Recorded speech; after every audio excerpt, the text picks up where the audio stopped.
Programa Med Saúde, um oferecimento Arte Farma. Tecnologia em manipulação. MHV Cardio, cuidando bem do seu coração. Olá, espectador do Med Saúde, estamos com José Carlos Bongiovanni falando sobre cirurgia do joelho, passado, presente e futuro. Esse é o segundo programa. Se você não assistiu o primeiro, eu convido você a assistir porque está imperdível. Bongiovanni, seguindo no nosso bate-papo, nas patologias congênitas, patologias das crianças que nascem com isso, pode evoluir para artrose? Existem patologias que podem evoluir para artrose? Sim, as patologias vamos dizer, das crianças congênitas, né? A gente pode dividir também as patologias em congênitas, ou seja, nasce com aquela síndrome, aquela doença, e também não esquecer das patologias metabólicas, né? Tá. Que pode levar a isso. Eu vou dar um exemplo, por exemplo, o raquitismo, que leva a deformidades e, sem dúvida nenhuma, se o indivíduo, se ele perder o eixo mecânico, o eixo de carga dele, né? Seja no quadril, seja no joelho, seja no tornozelo, seja no pé, vai evoluir para artrose, né?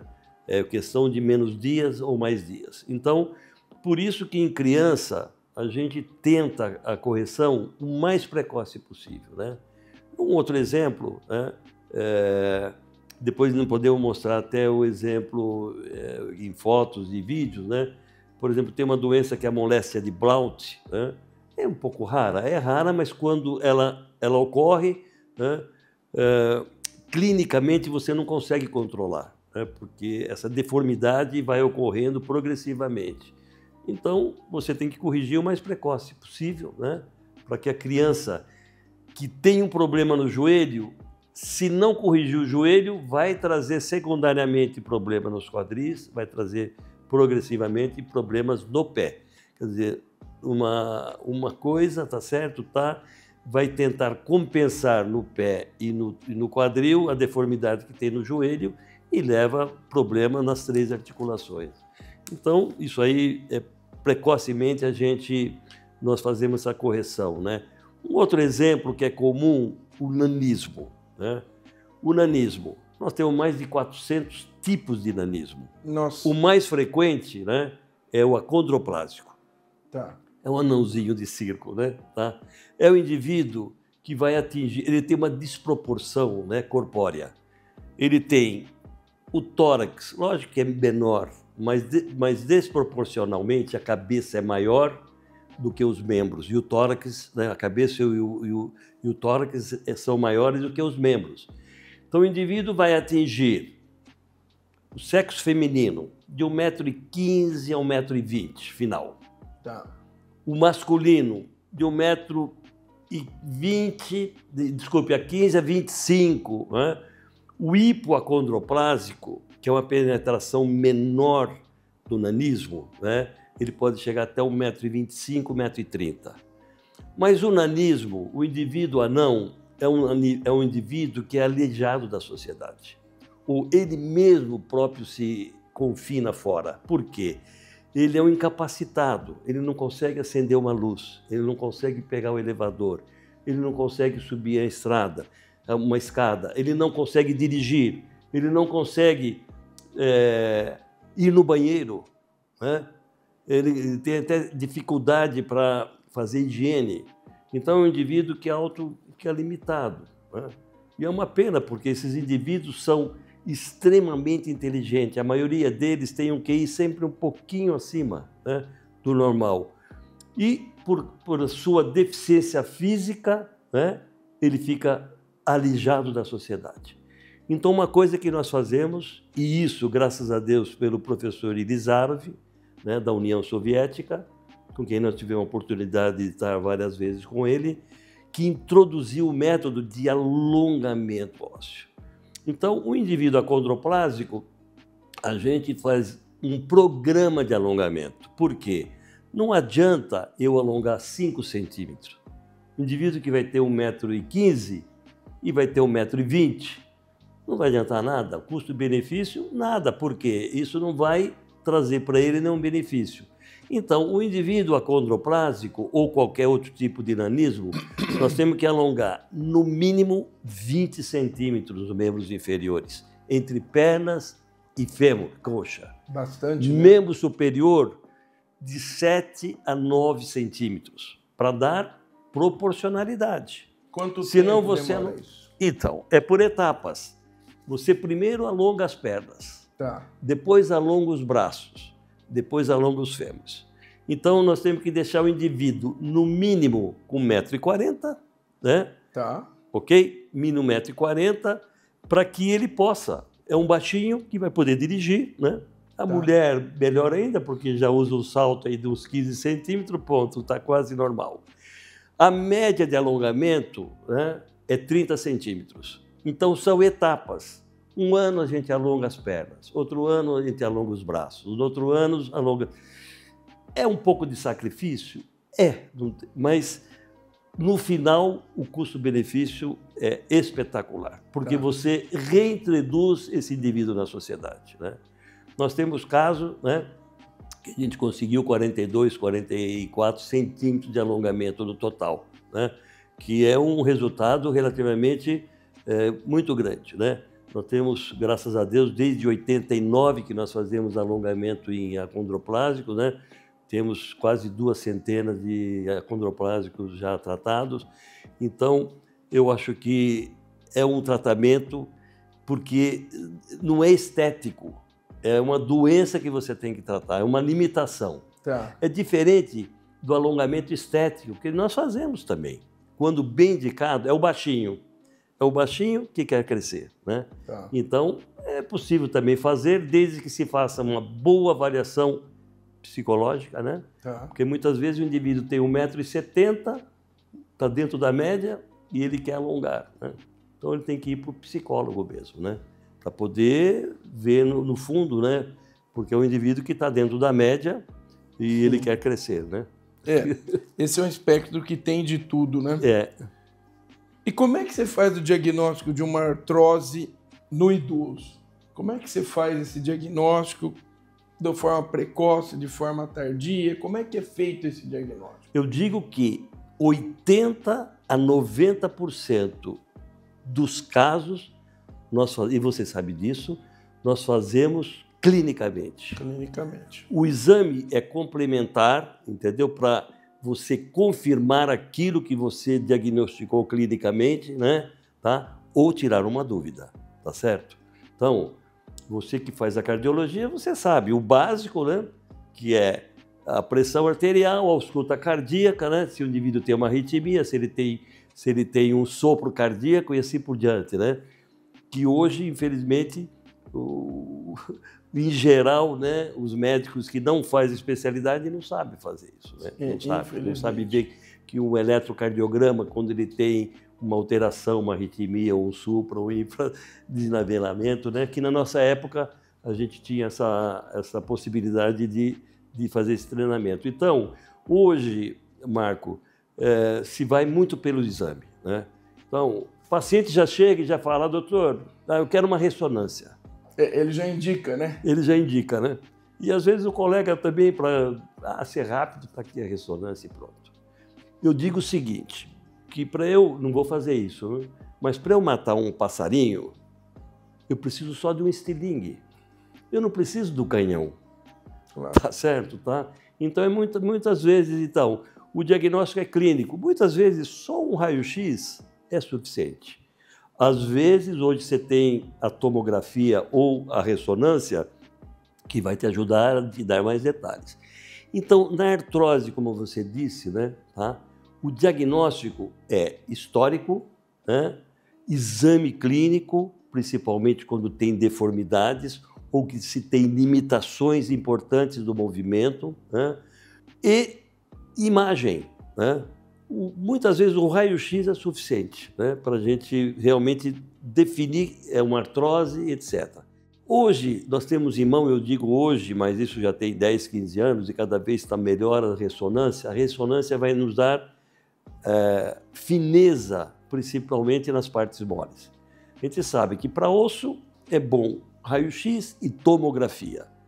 Para partes moles, né, quando você não precisa ver dentro da articulação, é ultrassonografia, que é um exame muito simples, né? Quase praticamente não é invasivo e que lhe dá inúmeros diagnósticos de partes, vamos dizer, do sistema musculoesquelético em si, né? Tendões, músculos, mesmo periarticulares, né? E a ressonância que vai nos dar detalhes, né? Eu, por exemplo, tenho uma artrose compartimental. Eu acho que o outro compartimento está muito normal. Se o indivíduo tem um varo, eu vou até fazer, tem um varo. Esse indivíduo vai ter artrose medial. Se perguntar para ele, seja lá qual idade, você tem dor no joelho? Eu tenho. Aonde? Aqui, lado interno.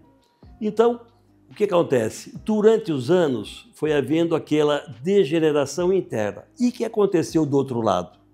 Nada. O outro lado está intacto, está íntegro.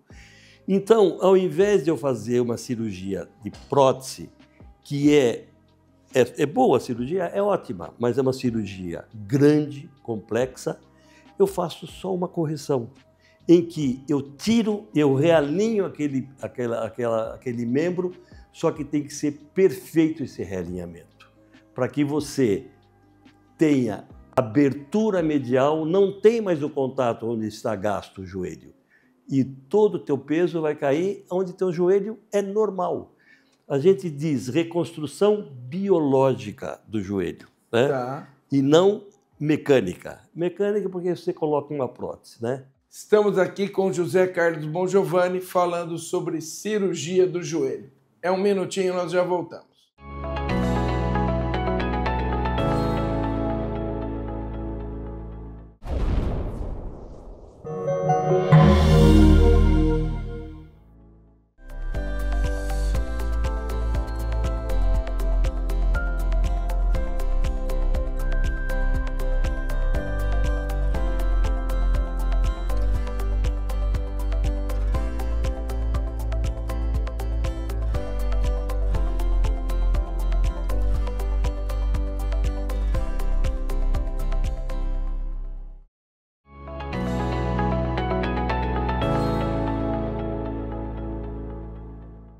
Estamos de volta com José Carlos Bongiovanni falando sobre cirurgia do joelho passado, presente e futuro. Bongiovanni, me conta uma coisa, na tua opinião, qual foi a maior evolução na cirurgia do joelho? Você já está um tempo já de profissão, um profissional brilhante. Na tua opinião, o que você acha que foi disruptivo em cirurgia do joelho? Em primeiro, né, eu digo o diagnóstico. Tá. Porque nós ficávamos muito aquém dos diagnósticos, né? Eu acho que dentro da ortopedia em si e da traumatologia, que houve uma evolução muito grande na traumatologia, na osteossíntese interna, né? Através de placas e parafusos, e eu, graças a Deus, vi toda essa evolução desde os anos 70 até os dias de hoje, né? Então, essa evolução foi muito grande, né? As hastes intramedulares e assim por diante. E os fixadores externos, né? Em casos extremos onde que a cirurgia convencional não consegue solucionar, então o fixador externo, né? Um dos casos, como eu falei, osteomielite, fraturas expostas, essas deformidades muito complexas, né? Mas eu acho que de inúmeras coisas que nós tivemos de evolução na medicina, a microcirurgia. Eu tenho o caso, por exemplo, de paciente que caiu do 14º andar. É caso inédito e não morreu, né? Ok? E nós conseguimos salvar esse caso. Quer dizer, nós que eu digo, não só ortopedista, é um neurovascular, o cirurgião de abdômen, o cirurgião torácico, e depois a gente pode um dia mostrar um caso desse que é muito interessante, né? Para que todos saibam. Eu falo que é a vida por um fio. Né? A vida por um fio, literalmente. Foi o anjo e caiu queda livre. Rapaz. De 50 metros. Né? E isso está tudo muito bem documentado. Bom, então, veja bem, a microcirurgia em que você possa unir um vaso que se rompeu, um nervo que se rompeu, isso é uma evolução fantástica, né? Uma das evoluções. Mas eu acho que a prótese total, que começou com o quadril. Isso dentro da ortopedia. Não vamos falar do trauma, que eu já falei do trauma. Mas dentro da ortopedia, né, tá? As próteses de quadril, de joelho e tornozelo. E hoje, Marco, uma coisa muito evolutiva, né, tá? É a reparação, tá certo? Que existe hoje, biológica, através das células mães, né, que a gente chama, né? Toda essa gama de evolução biológica que nós estamos tendo, né? Eu acho que ainda vamos ter muita coisa boa, né? Hoje, por exemplo, nós falamos agora de pouco sobre o nanismo. Hoje lançaram um medicamento que ainda não temos evidência, na verdade, né? Tá? Que vai alongar 20 centímetros o indivíduo. Mas já me parece que esse medicamento tem algum fator que melhora. Então já é um passo adiante. Já é um passo adiante, né? Então eu acho que o futuro da medicina, né, é essa, né? É o robô, né? O robô é outra coisa que está vindo aí, né? A inteligência artificial. Inteligência artificial, ajudando, né? Que é um problema muito bom, mas também perigoso. Então, são coisas que eu acho que todos nós mais veteranos, às vezes é difícil de você querer. Eu procuro me atualizar, né? E aprender essas coisas, né? Eu concordo plenamente. Então, eu acho que a medicina, a evolução dela é fantástica, né? Eu, graças a Deus, você, né? A gente está mais ou menos na mesma época aí, eu um pouco mais velho que você, mas eu acho que nós acompanhamos bem essa evolução da medicina, né? Por que ortopedia? Como é que foi essa decisão e em que momento da sua vida? Eu entrei na medicina, né? Meu sonho era ser cardiologista. Olha isso. Eu entrei para fazer cardiologia porque minha mãe era uma cardiopata, ok? Ela tinha um problema de bloqueios e arritmia, etc.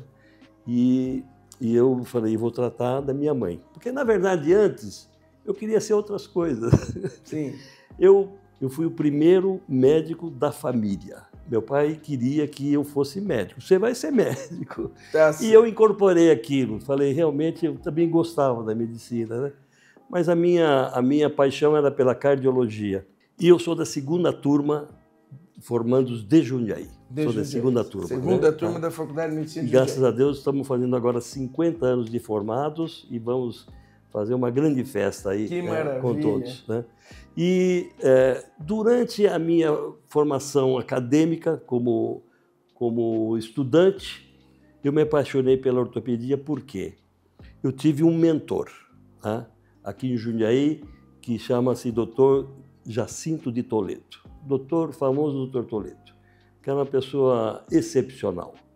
Tá. E eu, um outro colega também de turma, né? Ok? Nós tivemos a oportunidade, já no segundo ano de faculdade, entre o primeiro e o segundo ano, de começar a acompanhá-lo. E eu vi a resolutibilidade que tinha a ortopedia, né? Tanto no trauma como nas patologias, e eu comecei a gostar e me dediquei, né? Graças a Deus não deixei da minha formação geral, né? Como médico, né? E depois que eu me formei, eu fiz 1 ano de cirurgia geral, antes de fazer ortopedia. Que bacana, olha que legal. Então, a ortopedia foi sempre minha paixão. Eu tive a felicidade, né, de estar na Santa Casa até 1986, né, desde 75, final de 75, que eu me formei, até de 76 a 86, fiquei na Santa Casa, inicialmente como residente, depois contratado na Santa Casa, né? Em 86, em 7 colegas da Santa Casa, nós passamos para a Escola Paulista de Medicina. Depois se transformou em Unifesp e eu permaneci lá como professor adjunto durante 27 anos, onde eu fiz meu mestrado, meu doutorado, né? E estou até hoje ainda na vida acadêmica, né? Nós temos residentes em formação. E isso é uma paixão, né, Marcos? É a nossa pinga, né? Isso é o que mantém a gente, né? Mantém a gente atualizado e ensinado. E eu sinto prazer. Muitos colegas falam, pô, mas Giovanni, por que você trabalha ainda? Eu trabalho por prazer, porque eu acho que ainda sou útil. Claro. Né? Então, E eu acho que eu ainda tenho coisas ainda para ensinar e para deixar, entendeu? Para escrever e deixar, vamos dizer, sacramentado aquilo que a gente adquire, né? E como você falou, o passado, o presente e o futuro, né? O presente é hoje e a gente tem que viver esse momento que nós estamos vivendo agora, esse momento maravilhoso, que para mim é espetacular isso aqui, de estar aqui falando com você, com os telespectadores, né? É uma coisa maravilhosa, coisa de Deus que dá esses momentos para a gente. Mas não esquecer o passado, né? Eu digo sempre para os meus alunos, não esqueça o passado. Nós estamos aqui por causa do passado. Claro. Se não fosse o passado, nós não estaríamos aqui. E o futuro está nas mãos de Deus, que vai ser o futuro nosso, né? Bom, Giovanni, nós estamos indo para o final. Eu queria primeiro te agradecer muito. E você é um profissional de muito sucesso, muito admirado, aqui em Jundiaí, na região, no Brasil todo. Eu queria que você deixasse uma mensagem agora para alguém que está assistindo o nosso programa que pensa em fazer ortopedia. O que você diria, você que tem uma carreira tão vitoriosa, para alguém que está nos ouvindo e pensa em fazer ortopedia? Primeiro, né, o indivíduo que quer ser médico. O indivíduo que quer ser médico, ele tem que saber, é uma coisa diferente. A vida de um médico é totalmente diferente de todas as atividades, né? de outras atividades. E tem que estar muito determinado, né? É o teu ser que você está imbuído de tratar e resolver o problema. E para isso, você tem que estar determinado a isso. Muitas vezes nós somos que nem bombeiro, né? Temos que ficar apagando fogo, seja às 7 da manhã, seja às 7 da noite, seja às 3 da manhã. Santo, feriado, Natal. Não tem jeito, né? Tá? Então o indivíduo tem que estar determinado.